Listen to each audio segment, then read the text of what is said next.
Okay, so that's definitely one. First pick is definitely Jaws. In my opinion, it is the best movie ever made. 10-10, no notes. Spielberg got this right. The fear, it still lasts. It's 50 years old and it's still terrifying. Everybody should at least respect it. All right, second pick, American Werewolf in London. I feel like if I'm gonna be stuck on a desert island, I gotta laugh at least a little bit with my horror. And this movie is as hilarious as it is mortifying. And the third choice is Alien, because it's horrifying. I don't know why I'd want to be that scared on a desert island, but I do. And it's just, again, a 10-10 movie. There's no notes. It's perfection.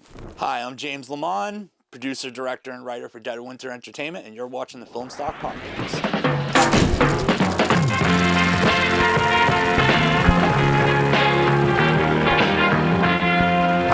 I got some honest advice.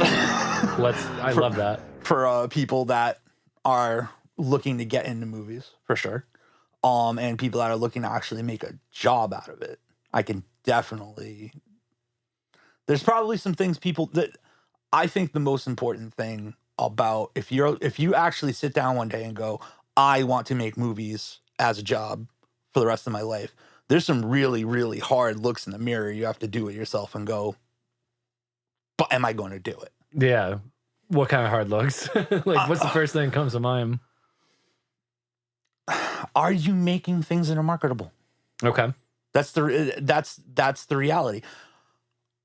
Horror is easy for us. I'm very passionate about horror. Obviously, I was gonna say all my selections were horror. You found a nice niche that has a market, but you also have a love of it too. So you're kind of killing two birds with one stone there. So it's easy for me and my crew because we're all horror addicts. So, but horror always has a market. Always sustainably, and independent horror, especially now, we're starting to see is making real money at the box office. Now's the time. Strike while the iron's hot. Strike now. That's the thing. And you also, the other thing I would say, if you're taking that long, hard look at the mirror and saying, I'm taking this seriously, I want to make this a business, you have to have a little edge of ruthlessness. You have to be so rock solid in your determination that you need to actually look and say, is this working? Is this not working? You have to be a pragmatist. You have to look at the things and say, the business as a whole. What's trending? What's working? What's not working? Am I using the right actors? Am I using the right crew? Do I have to make adjustments there? Do I have to make changes? Nobody wants to hear those conversations on the independent level or even the small starting out level because a lot of us are just doing this with our friends. Now, I've gotten very lucky. I've been extremely lucky in that I got to start this business with my best friends and they're all insanely talented. So it's really easy to make it all work. But I can tell you right now that lightning will not strike twice for everybody. So maybe we can take it back to, I always like to ask whoever we have on here, like the origin story. Like when did you know that you were going to make films? Okay, so this is actually like a three-parter. I wrote my first piece of theatrical work when I was 8 years old. Cool. What was that about? I ripped off verbatim the first Teenage Mutant Ninja Turtles movie and turned it into a stage play for my 5th grade review, whatever you call it. Sure. Oh yeah, I mean it was shot for shot. It was scene for scene the exact same thing, but that was like my first taste of, wait, I just made this whole production and I'm 8 years old. I can do this. Yeah, it's awesome. Then for like, I don't know, the next like 20 years or so, I kind of unfortunately shelved it in a way because it was like, oh, I'm gonna go be a rock star. Like shelved the storytelling. Well, not the storytelling. That's the part that I was still working on in the shadows, so to speak. But the ambition and drive to like make it a part of my financial security. Did you even realize during that 20 years that you could even do that? I didn't think it was possible because we're going back. I'm 44 now, so we're going back to a time when it wasn't so easy to make a movie. You know, there was a lot of roadblocks in the way. It was still mostly film. Digital was just kind of on the cusp of being a thing. A lot of gatekeepers, a lot of, you know, expensive equipment that's, you know, I mean, a lot is a lot of things. You look at like what it cost to rent a camera in 1985 and your jaw drops, right? Yeah. Because it's insane. That's the kind of thing that Hollywood really has and continues to in some ways foster that me or nobody.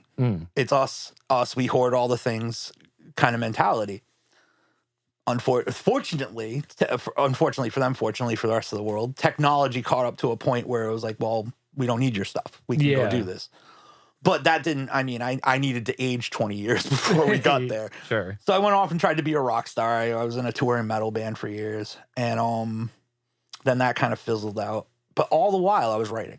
I was writing scripts, stories, novels, like whatever idea I had in my head at the time, I would just kind of spit it out and go, okay, this might be 30 pages, this might be 3,000. I don't know. We're just going to let it happen. Because it wasn't going anywhere, right? Like I wasn't trying to make anything out of it. Just doing it for the love of it. Just doing it because it was something that I enjoyed. Yeah. And it was all horror. Okay.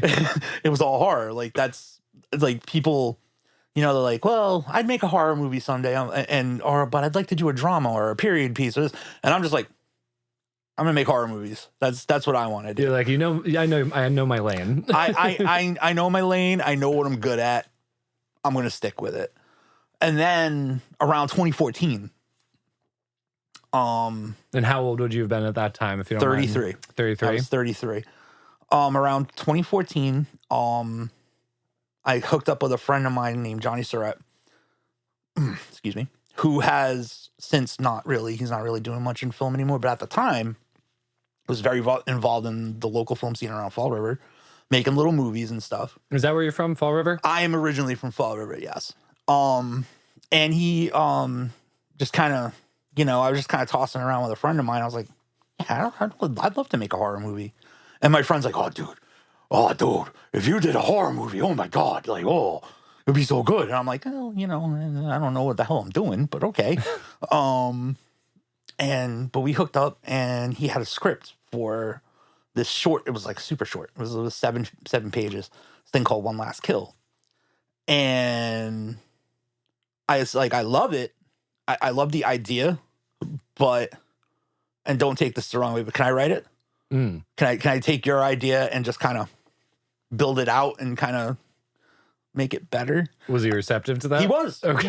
He was like, oh, dude, writing is not my nature. Well, that's a good sign. You got a good creative partner from the rip. Yeah. He's like, writing is not my first nature. He's like, that's why I'm bringing it to you. You're a good writer. Because, you know, people have read my stuff over the time. He's like, let's see what we can do. And then, you know, I don't know, maybe after like 6 months or so, we hashed it out. We had this 25-page script called One Last Kill, and I was really about it. And then it came to the point of like, well, what are we going to do with this? And he's like, you should direct it. I was like, I've never directed a thing in my life. I don't even know where to begin. He's like, yeah, but you know what this story is. You know what it needs to be at the end. You got to do it. So as luck would have it, one of my best friends from back in the day, who was an audio video madman. Okay. Always. He was shooting art. He was always doing like cool, like stage videos of our bands at live shows and stuff. And like, he just had the eye. I knew he had the eye. His name, Paul Turgeon, my right-hand man. Yeah. He's with you now at, Dead of Winter. He came to the 508. Yeah. He's been with us since the start, like 10 years now. And I went and we had I had a big production meeting. And I was like, look, with all the people I had in mind for things. And I was like, yeah, guys, I don't know how this is going to turn out. I have no idea, but we should give it a shot. And Paul was one of the first people I was like, all right. He's like, let's go. I'm in. And so we shot the movie. It was awful. Just awful. I went, no, none of this is any good. No one will ever see this. We need to do it all again. And we did.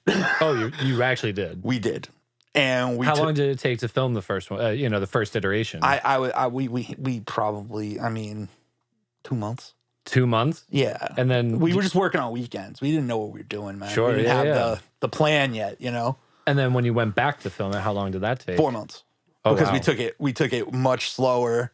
Yeah. We planned much more. We really got into the guts of like what we wanted it to be. And that was my film school, man. That 4 months in the Bridgewater Triangle, like a mile into the woods, covered in like mud and shit and blood and God knows what else. Like that was my film school. I never took a film class, and I was like, that is where we all proved it. So fast forward to 2017, we spent again 6, 7, 8, 9 months editing it, because again, it was all crash course film school on that side too. We didn't know what we were doing. And so it took a long time to get the whole movie all together. And we put it together and we just threw it on YouTube. Just like, hey, made a movie. Here it is. Here's a movie. And people loved it. They went nuts. Like, I think we got like 5,000 views in like a week. God damn. Yeah. Yeah. It blew up. It blew up fast. Comment section blown up too. Oh yeah. People were all about it. They really were into that movie. And it was to this day, I still say, I mean, like, yeah, you can tell we were just starting out, but it's pretty damn good. That's a good feeling, though, is looking back on that first thing and being like, proud of that. I'm very proud of that movie. We learned a lot about the process of making a movie. Probably learned a lot about, the inner workings of your, crew dynamics, too.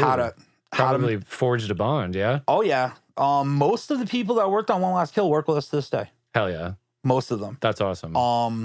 There's been a few that fell off for whatever, had kids, life happened. No ill will or anything like that. But people, that's going to happen. Yeah. But the people that we all felt it. They're like, wow, we've got something pretty cool here. Like, we should do this again.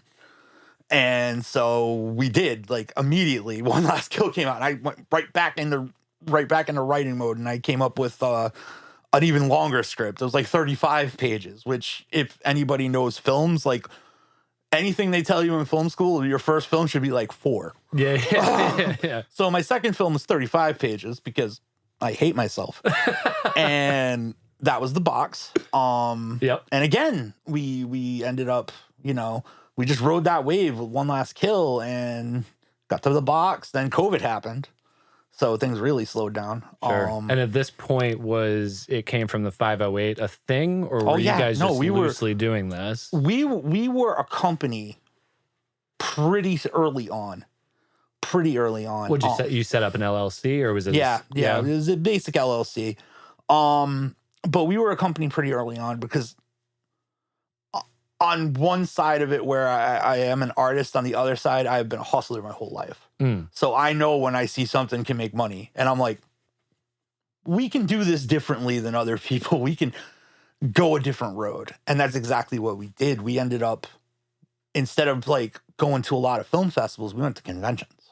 Oh, cool. Okay. I was going to ask you about that in regards to your first. After you put it on YouTube, did you end up going the festival route? No, we didn't.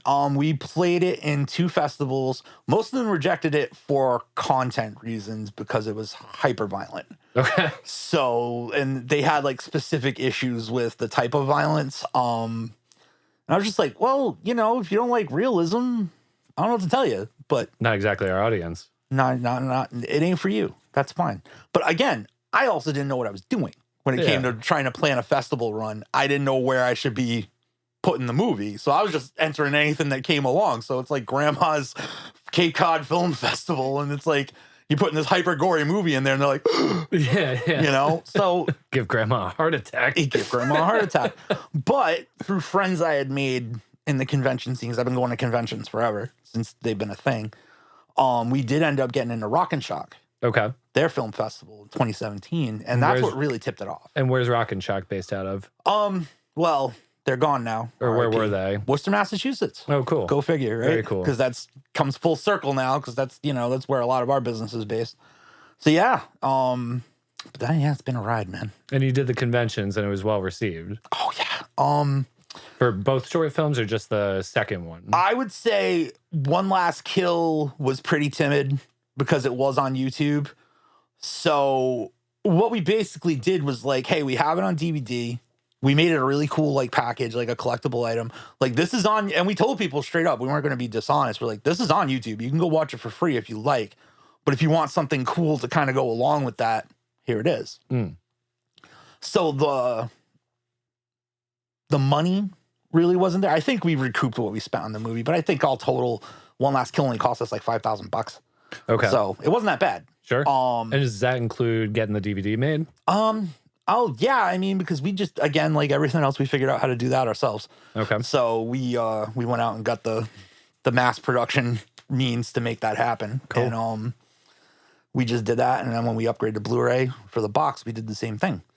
I'm very much about, if we can do it, we should do it. Yeah. You know what I mean? Outsource as little as you can when you're starting. Because if you're relying on other people to meet your deadline, it's probably not going to happen. Sure. Every time.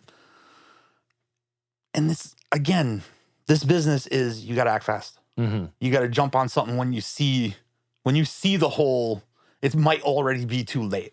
Yeah. You know what I mean? I do. So you got to act fast. I think I do. You have a little bit more experience in this than I do. Yeah, no, but if you see an opportunity, like, I'll give you an example. The Terrifier movies are blowing up. Yeah. Right? Terrifier 3 just came out and made like an obscene amount of money for an indie film. I guarantee you there's a bunch of people that went, hey man, we should make a slasher with a clown in it. Right? No, you shouldn't. You should. That just happened. That just happened. It's happening. Yeah. They took it. Anything you come up with now is going to be the cheap clone. The guys that got in front of that with the, what is that? The Winnie the Pooh Blood and Honey? That was genius. I remember hearing about that, like a couple of years ago. And I'm like, that is just the smartest. I didn't love it, but the marketing behind it. And then riding right behind Terrifier 2 like they did. Smart. Very smart. You see, that's what I mean. You see a guy that just has the instinct. And the instinct is so important when you're planning this stuff out. Sure. Right? And you just see something like that and you're like, man, shit, wish I'd thought of that. But yeah, you got to respect the game. They saw the hole and they shot through it and they made a crap load of money.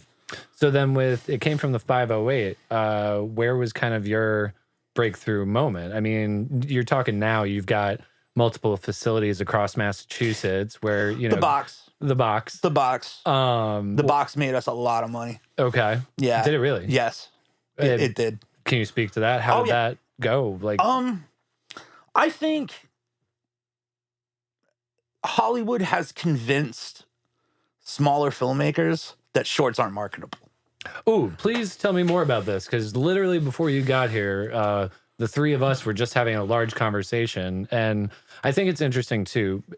Granted, you have a genre that is marketable. Yeah. So that's the first step. Having a genre that's marketable. Having a genre that's marketable to either you're finding a niche you're riding like a horror, or just wide, like comedy. Sure. Like most people will sit down and enjoy a comedy movie if it's funny. It's got to be funny, of course. I mean, that's the trick. Like, it's got to actually make you laugh. But like, it's funny because with comedy, it's you know, you say horror is easy. I have worked on quite a few horrors. It's not as easy as you make it sound. It's not easy. But like for me, comedy is impenetrable.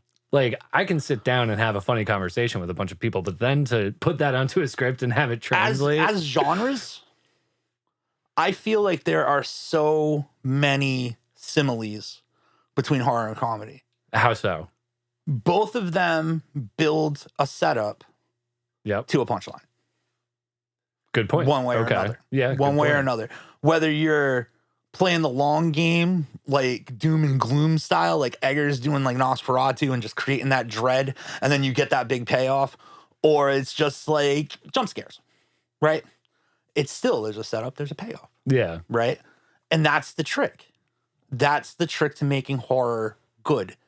If you can build that up and then give people that release, they're going to love it every time. Hell yeah. If you don't make good on the release, though, you're done. You lost them. You're done. Same thing with comedy. Yeah.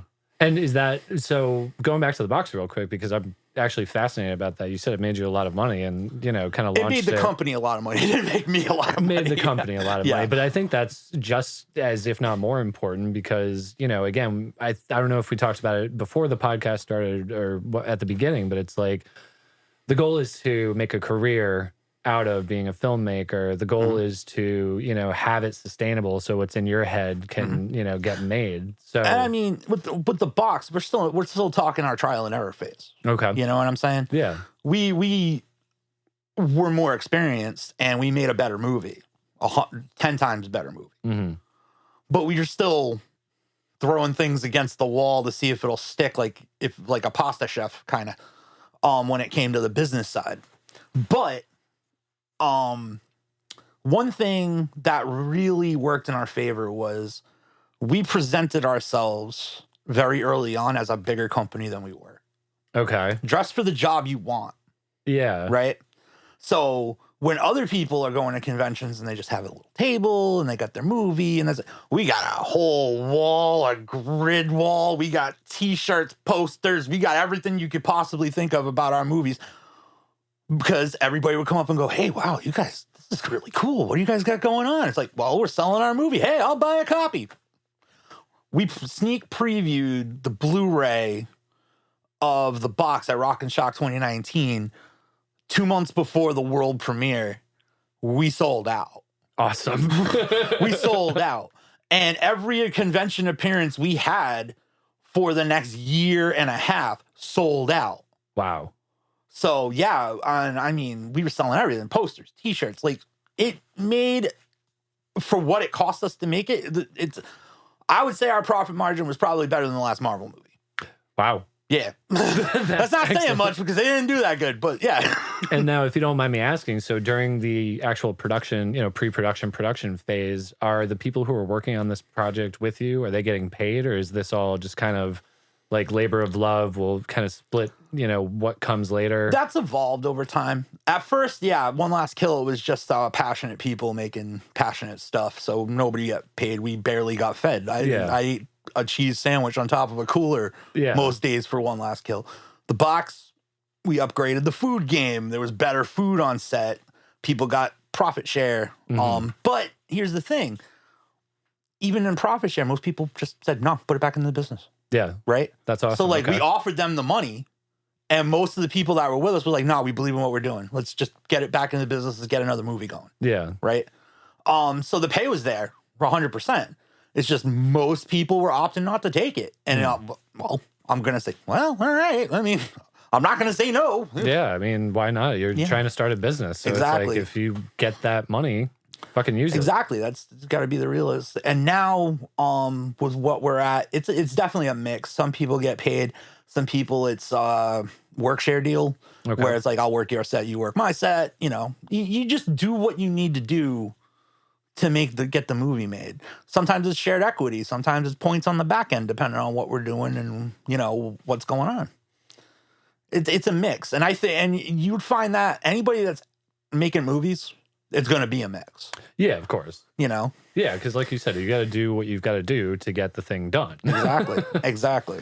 But then, so when did like the step come to like getting offices and whatnot, and what does that look like? That's recent. That's very recent.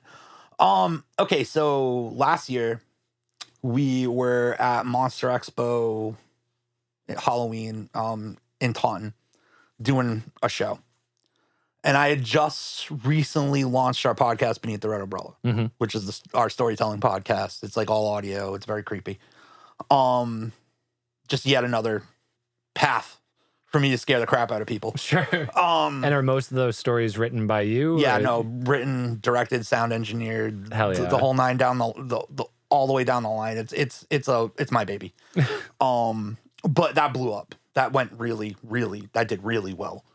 The first season, second, we're on the third season now. But what we noticed was when we did that convention, people were coming to see us.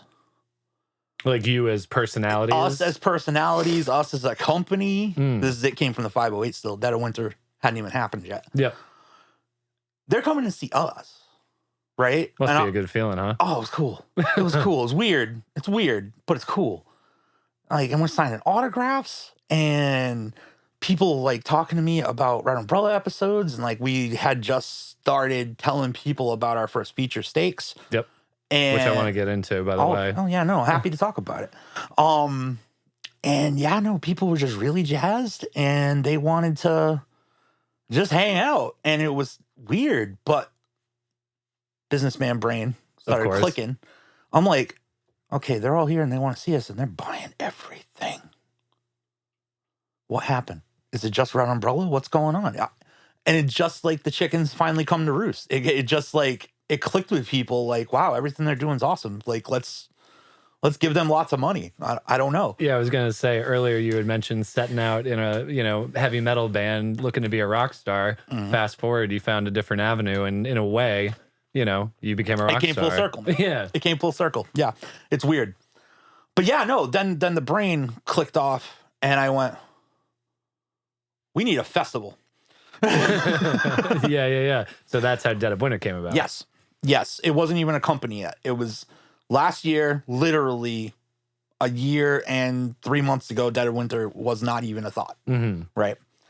And I went up to my talent scouts now, which are PJ and Ash's Rahal, and a couple of my people, and I kind of gathered them around after the convention, and I was like, we need a festival. Mm-hmm. We need to do this now, right now. And you saw that hole. I saw the hole. Filled. I saw the hole, and I went, we need to plan something right now. Mm-hmm. They're like, right now? I'm like, right now. And when I mean right now, I meant yesterday. Yeah. I was like, they're like, well, when do you want to do it? I was like, February. Was it just arbitrary or just like that was a upcoming month or what were your thoughts? Why nothing February? Happens in February. Okay. Nothing happens in February. So give them something to talk about. If you give people something to do in a time when there's nothing to do, a lot of people are going to show up. Yep. Right.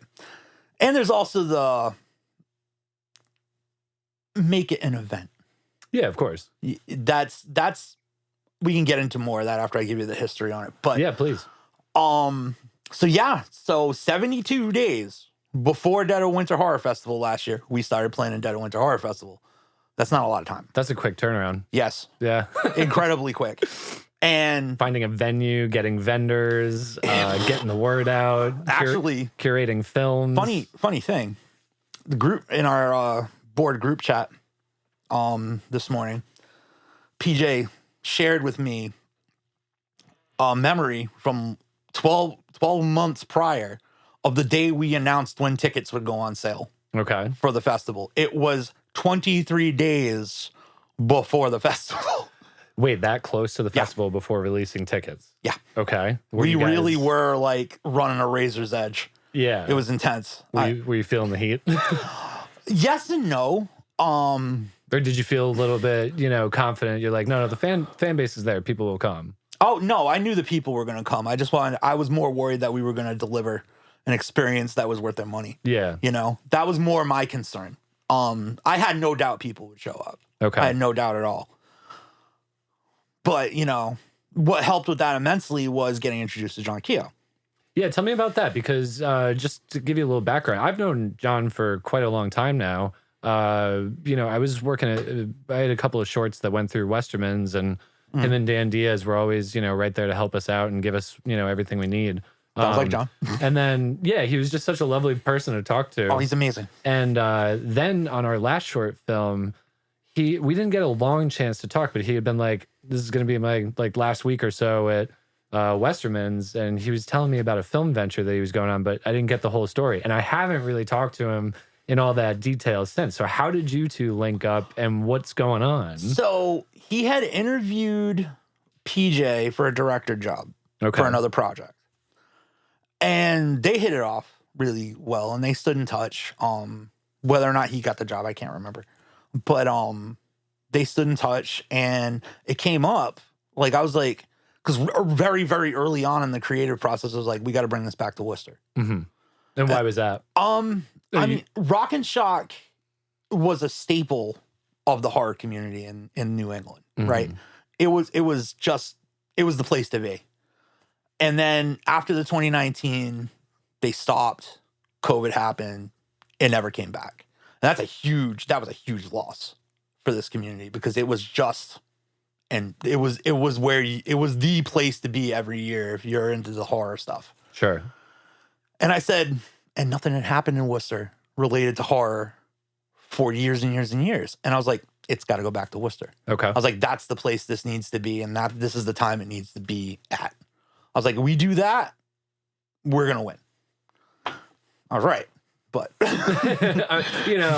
I was right. I wasn't wrong. But if we do that, we will win. And it being that I said, oh, we're going to bring this into Worcester, that's when PJ was like, we got to talk to John. I was like, John's the guy we're going to want to talk to about making this work. So PJ set the meeting up, and I ran my pitch for what the festival was going to be.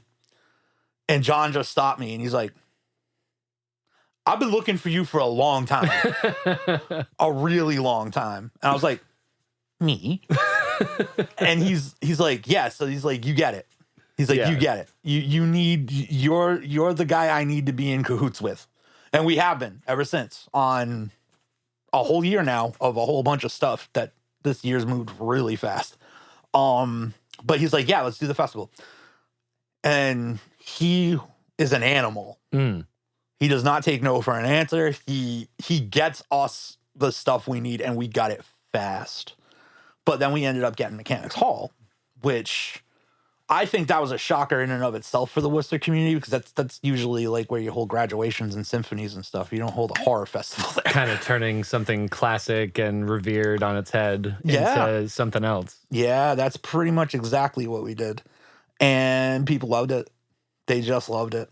And I think that momentum alone, right there, the festival itself, people knew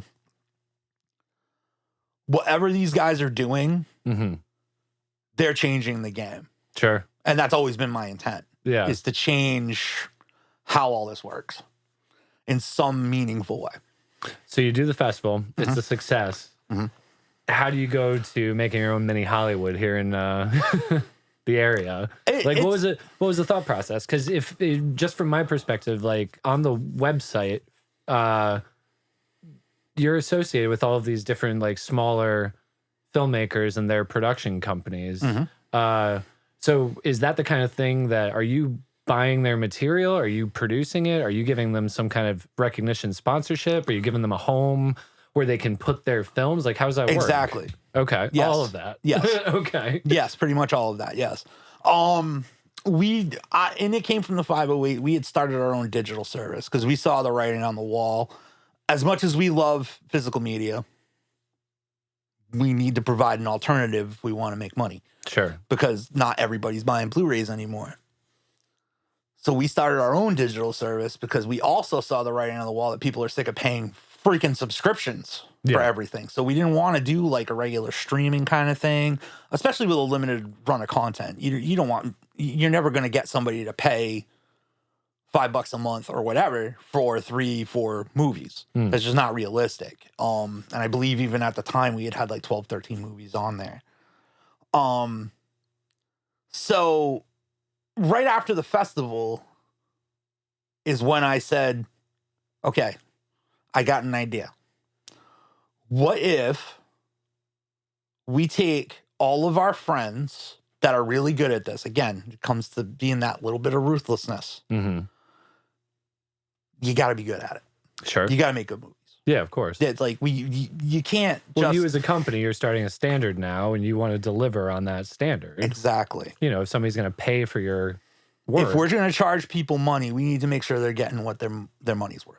Now, is it just the movies, or is that where you have your podcasts and everything, whole stretch? So you're given an experience behind a paywall. It's not just like you're going to see a few short films. Oh yeah.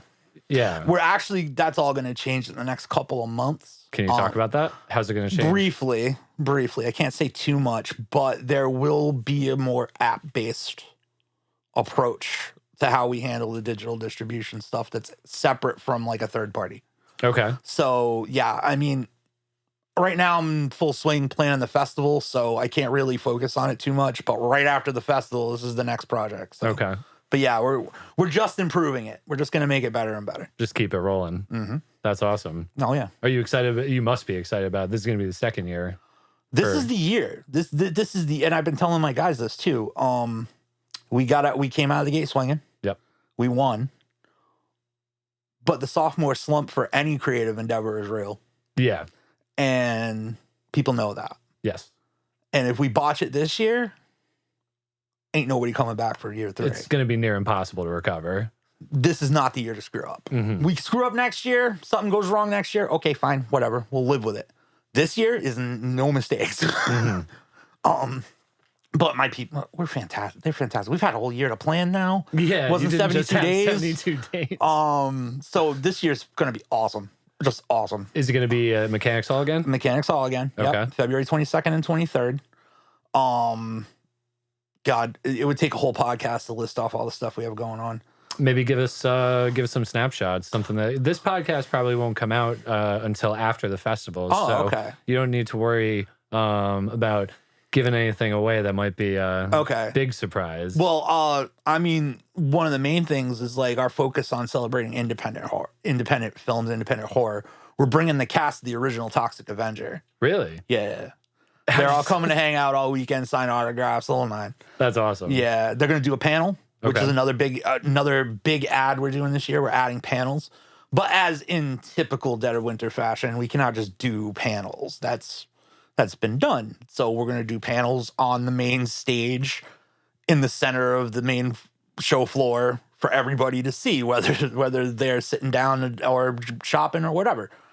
That's the touch. Sure. Right? That's the game-changing stuff. Taking something that would typically be there, but putting your own cool, unique spin on it. And that's the key, right? To anybody's stuff. And I've seen festivals this year. I've seen festivals that I'm like, okay, brother, I see you borrowed that. That's cool. Mm-hmm. I'm glad you did. Steal it all, because I'm going to come up with a whole bunch of other stuff for the next year anyway. Now, is it the kind of thing that you've been to enough festivals and conventions that you already have an idea about, or is it the kind of thing like in this past year, did you deliberately go to other conventions, festivals to kind of see what they were up to? Nope. No, this is all just right from your creativity. I've been doing this a long time now. Yeah. Right. I 10 years actually. As a filmmaker, a businessman at cons, going to film festivals, I've had a lot of time to think about how I would do things differently, right? And luckily, my team just trusts me that my ideas are good, and they back me up on those ideas, and they have their own great ideas. So it just kind of all becomes this awesome soup. But you when you see all of these things that you could like, I'd do that different, or I don't think that's the right way to approach that. Or my biggest gripe with most film festivals. And it comes from a financial side. I know why they do it, but cramming as many films as they possibly can into the runtime of their festival. Give people a break. I think that's very important, which is why I loved what happened with Summer Dance, because you guys got up there and gave people a chance to just reset before the next movie comes on. I don't care how many great films you have in a festival, 5, 6, 7 films in, something shuts off in your brain. Oh, my you God, stop registering. Yeah. You're not thinking about how good the movie is anymore or anything. You're just like, yep, this is happening. This is happening. We're sitting here watching this. Exactly. And I'm very adamant about avoiding that, which is why I have like a very hard cutoff of 2 hours per block. That's it. Okay. Done. How many blocks in a day? 2. Okay. 2. Yeah. So you get your first block, an hour-long intermission, so everybody can go get some food, go shop. There's plenty of stuff to do. Yeah. You can come back for block 2, and then we finish it up that way. And then everybody has time. Yeah, and then there's a little bit of time afterwards where everybody can just kind of decelerate and just enjoy. Say bye to each other, go buy some more stuff if you want, and then everybody goes home. Hell yeah! Worked out great last year. This year it's looking to be even better. But in panels in particular, my issue with panels is.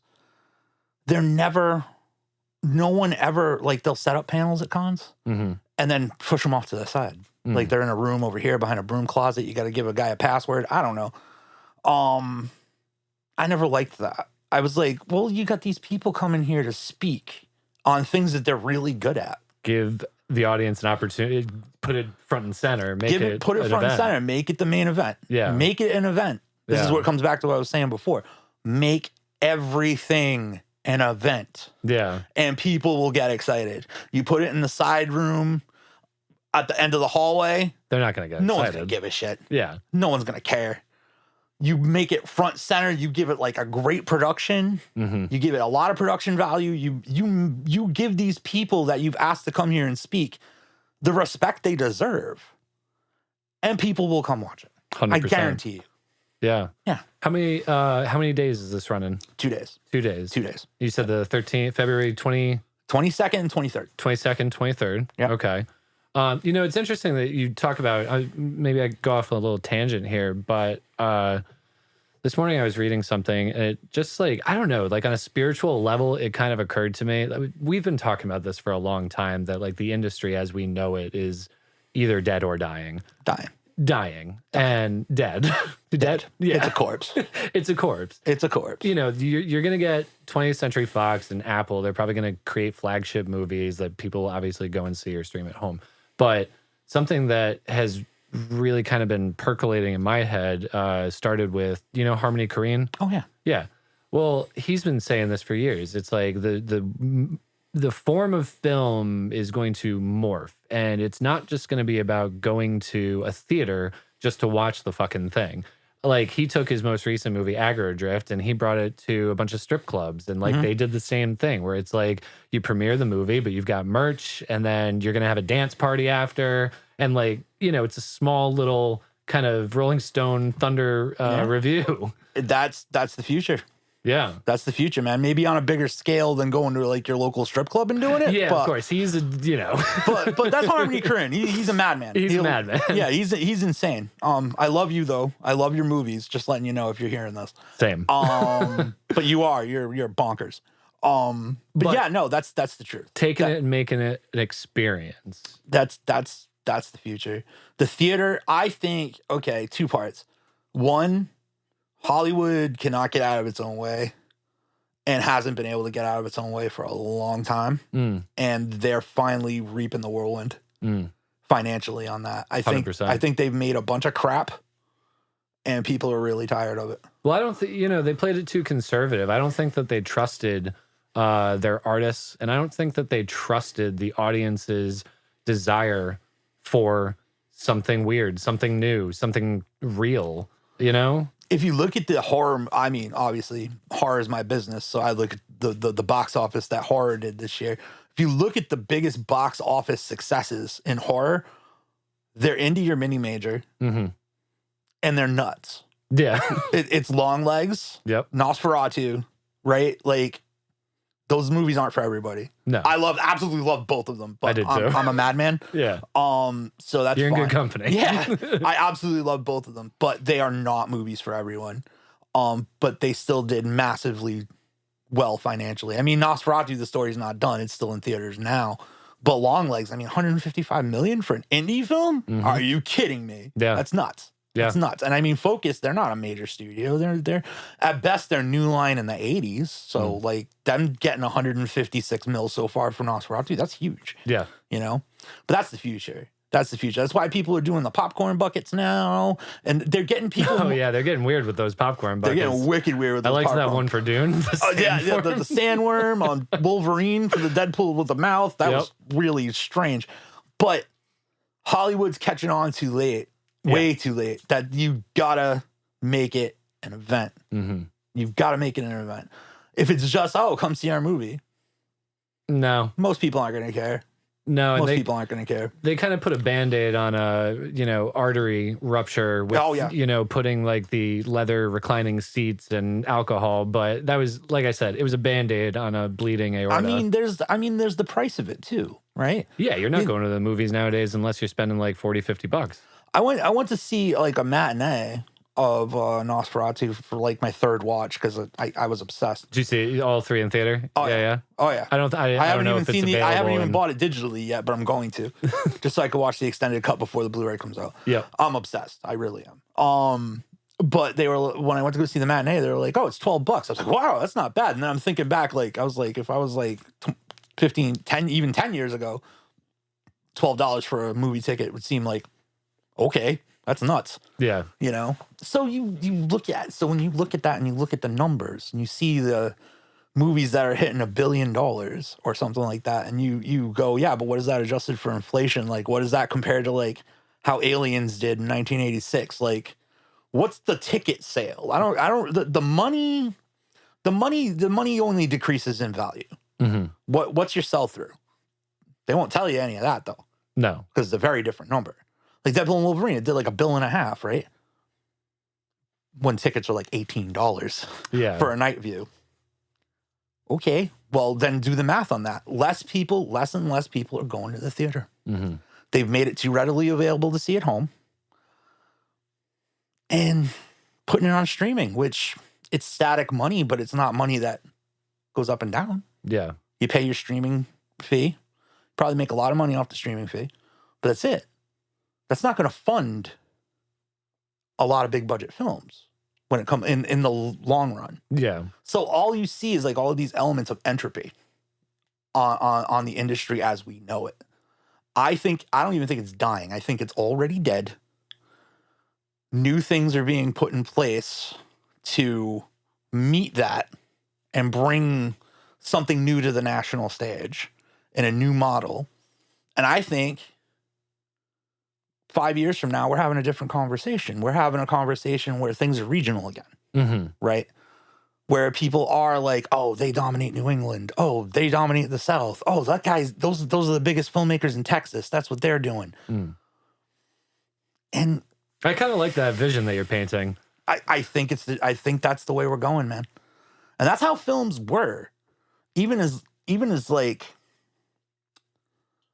modern, quote unquote, as you could say, is in the 70s. Halloween, John Carpenter's Halloween. Yep. It released regionally. It didn't release nationally. It went to one market, then traveled to another market, then traveled to another market. Jaws was like a one of its kind at the time, and then Star Wars followed right behind it, where it was a massive national release. But most movies were kind of like a traveling show, so to speak.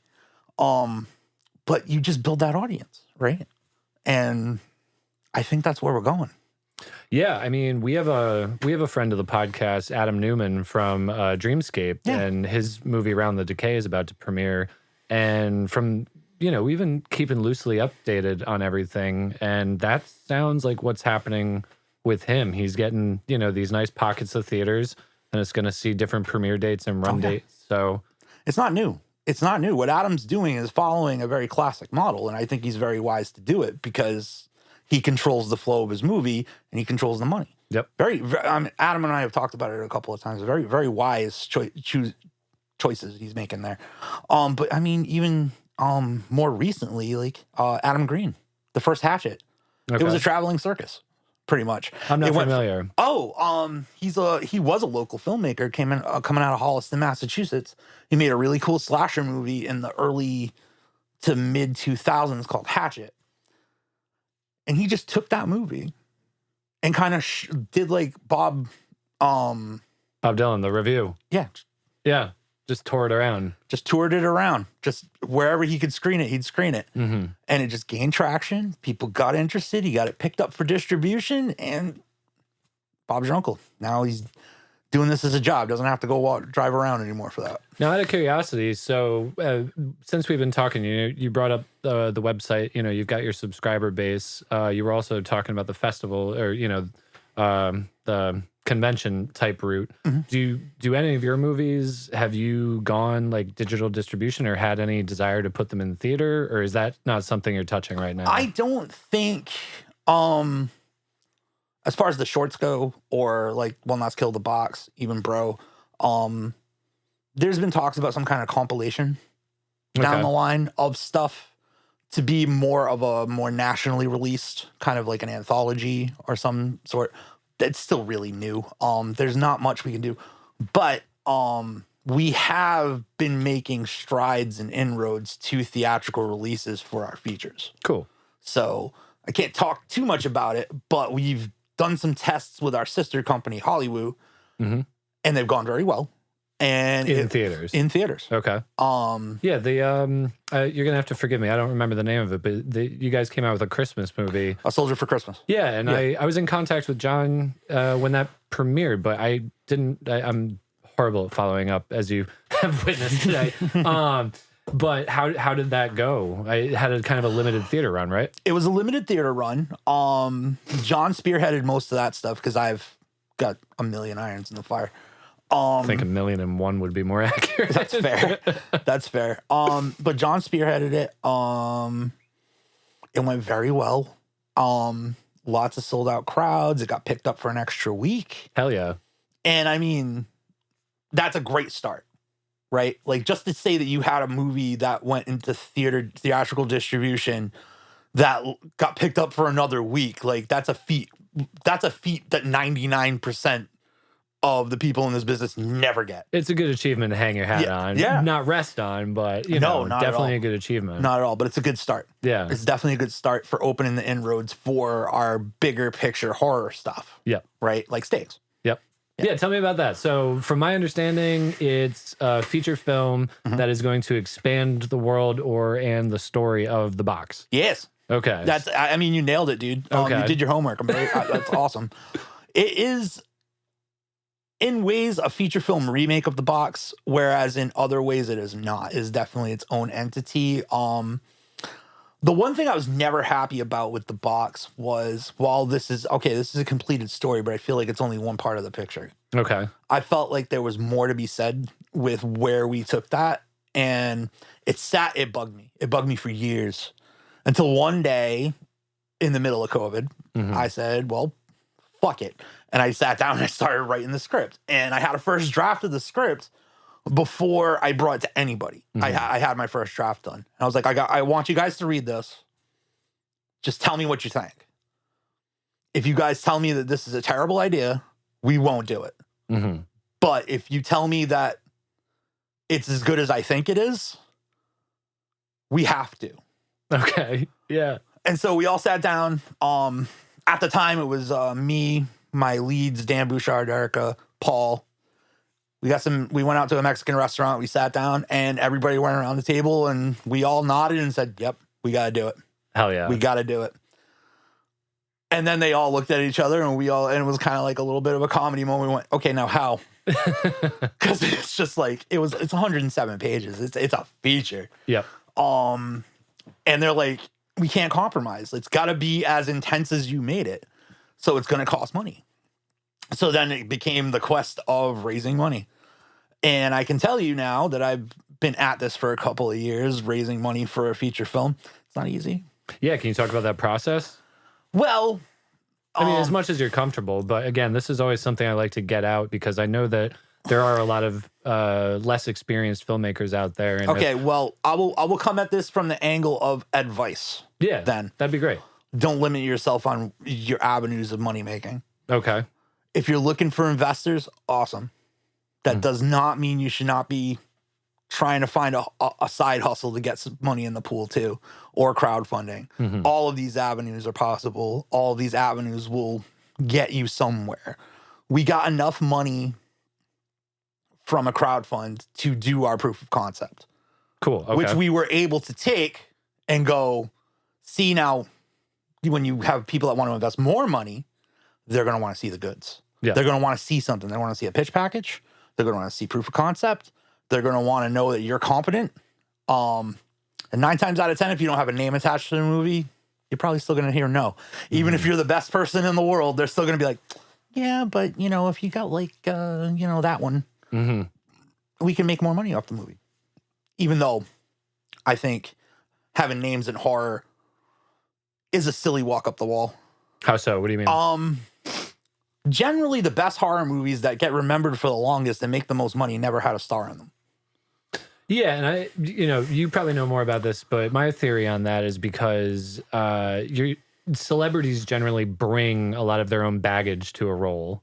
So it's kind of hard to, imagine. They can shift the focus. They can shift the focus. They can definitely shift the focus. I don't have a lot of experience working with the bigger name horror celebs, but I have enough. I've met enough to know that the personalities can definitely clash with your vision. Yeah. And they usually, you got to make some really special accommodations to like shoot them out fast, and to me, for the investment, it just doesn't make sense to me.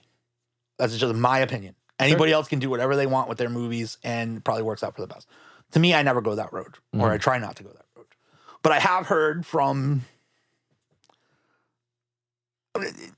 investors, generally speaking, all they care about is, we give you money. We get back money. We get back money, but more money. Yeah. That's the exchange they want. They don't care about the filmmaking process. They don't care about your artistic vision. You got 3 minutes to show them something really cool, or they're out. Yeah. That's it. Because they got 5 more people behind you that are trying to do the same thing. Yeah. So, but luckily, through the crowdfunding, we built up. We got the POC done, which we actually framed as a trailer. Because trailers are far more exciting than a scene. Yeah, of course. If you can get somebody hooked on a good trailer, I mean, I've been the victim, as everybody has, of seeing an awesome trailer and then the movie just not delivering. Exactly. But if you can deliver a good trailer, you'll get them hooked. As a POC, those people get jazzed, man. Yeah, they'll be like, "Oh, that looks awesome. That looks intense." Yeah, and it's like, yeah, don't give me the money. I'll make the whole movie look like that. And it works. It works. You will get people that want to roll the dice, that are like just trying to get into the business. And the best way to get into this business, if you don't make movies, is to spend money on movies, which is an angle that I've done on the side forever, funding things like Le Monstro and stuff like that. Yeah. That's a good way to get that is another thing. As low road as it might sound, getting as many producer credits as you can on IMDb, big deal. Yeah. Helps you a ton. Yeah. IMDb in practice makes absolutely no sense to me, but you need it. Yeah, there's something to be said about a filmmaker's credibility with having, their credits on IMDb. It's like, I don't know. It's kind of like you have to. Whether you agree with it or not, you have to do it. It's one of those things where it goes back to being a pragmatist. My morals and my ethics, I don't see that as a big deal. I don't. I've never gotten a job from IMDb. IMDb, I've never cared about my star rating. Yeah. Whatever, which I think I'm sitting at like 102,000 right now. Woo. But that's not important. Yeah. That stuff's not important to me. It never has been.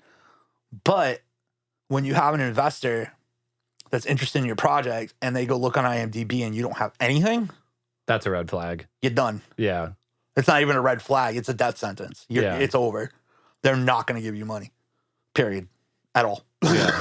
Now, out of curiosity, one more question about raising finances. I mean, you said, correct me if I'm wrong, you've been at this for almost 2 years? We've been at this for 2 years just to get the budget we believe in. Okay. That shouldn't take anybody that long. Sure. It shouldn't. We have been slowly chipping away at this because we know what amount of money we need to make the project right. Okay. But here's another good piece of advice. While you're trying to fund your feature, don't stop working. Do not stop working. That's why I got 11 premiering at the festival this year. Yep. I went and made another short while negotiating the money. Yep.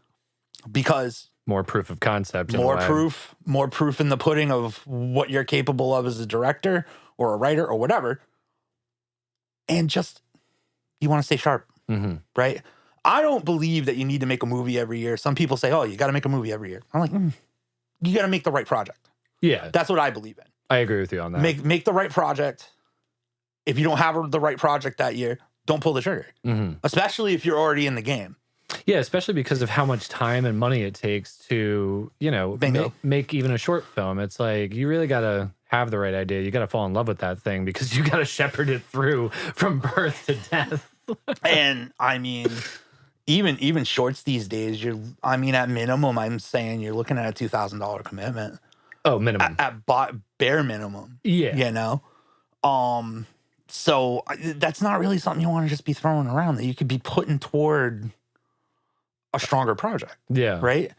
It's like, I read a lot of scripts. I get a lot of scripts slid across the desk, so to speak, whether it be coming from this one, that one, just randoms messaging me. And the first 3 red flags I have, at least as for horror movies, is if you tell me I'm going to make a slasher movie, I'm going to make a zombie movie, or I'm going to make a like ghost paranormal activity movie. And I'm like, is that because that time has kind of come and gone? Like, would you say that's kind of out of fashion? I would say mostly it's part of my personal vision for our brand, which is bring it original, bring something new to the table, show some people something they've never seen.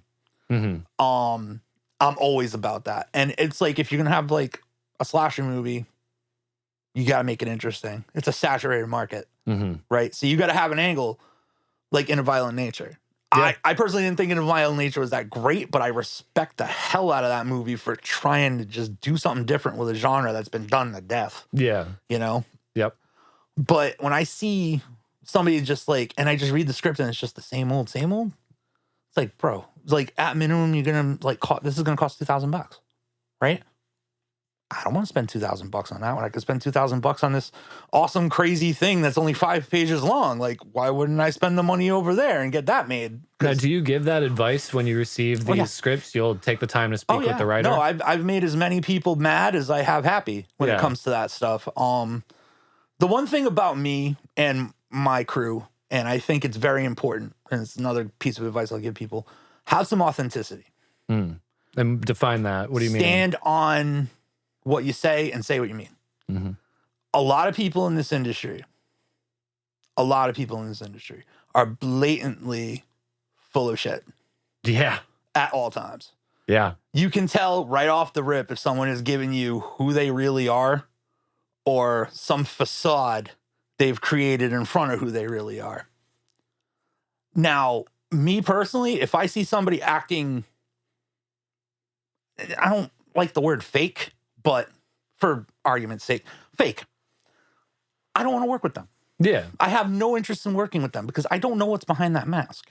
Yeah, and it's too long of a project. There's too much at stake for you to get halfway through it and find out. And we're in a place in the world and in this industry where if you got a guy or a girl that comes on you or other that comes on the set and acts like completely from the ozone, it could sink your whole picture. Yeah.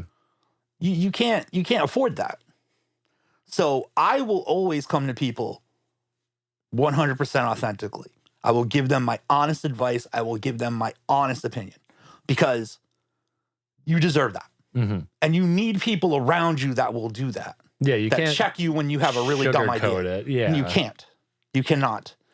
I want people around me that are going to tell me what they actually think. And I want to be a person that will tell you what you actually think, whether I know you for 5 seconds or 5 years or 50 years. It doesn't matter. You're going to get exactly what I am. Because it's very important, especially in my job, that people know they can trust me. Yeah, and trust your opinion. And trust my opinion. Yeah. We had a guest on the podcast early on. I think it might have been Shawn, but he said it best, and I feel like you embody this. The best in the New England film business, you know, they're going to come at you tough and they're going to come at you honest, but then you know where you stand with them. Exactly. And it's going to be a good working relationship. 100%. I would say that the majority of the people I've worked with in New England fall into that category. We're fantastic. Yeah. The New England area is, and that's why I love working in New England, because we have fantastic people. And that's why we have so many production companies under our belt now, because they're fantastic people. And I love being able to be honest with them and them be honest with me. And it just works. It works because they take that tough love and they can give that tough love. And you need that tough love. If you're going to make something that's going to compete, you need that constructive criticism. You need that critique. You need to be able to look at it and go, yeah, you know what? Maybe this wasn't the best aspect. We should work on that. We should change this. We should change that. Focus group your movies. Do you do that? Oh, yes. I know you said you had done that with the Christmas movie. Please, again, I'm sorry. Remind me the name. A Soldier for Christmas. A Soldier for Christmas. Yeah. I know you said you did that, but do you do it with all of them? Absolutely. Yeah. 100%. Whatever's creatively under my control. Okay. But I strongly advise everybody get a group of randos together, whether it be friends, but people that won't bullshit you. Yeah. And have them watch a finished version. Right? Don't give them a rough cut. Don't go, well, this still needs to be finished, or I don't have any music yet, or give them the whole experience. Don't finish your movie before you show it to people. That's another good piece of advice. Yeah. Have you gotten in that situation where you do, the screen tests and maybe your awareness of what it was is a little bit off, and that leads you back into the edit, or maybe thankfully doing my people are brutal from the very beginning, from the very beginning. Yeah. So like they'll read the script and go, nah, that's shit, dude. You gotta get rid of that. Yeah. So usually I get pretty lucky in that because I've already beaten the shit out of myself 5 times to Sunday by the time we get there. Yeah. But no, I've definitely seen some fucking brutal focus screenings. Yeah. Brutal. Where people are just like, bro, what are you doing? Not with my movies, but Okay. Because I was gonna say at that point I would imagine you have to sit down and give them a good heart to heart. I mean,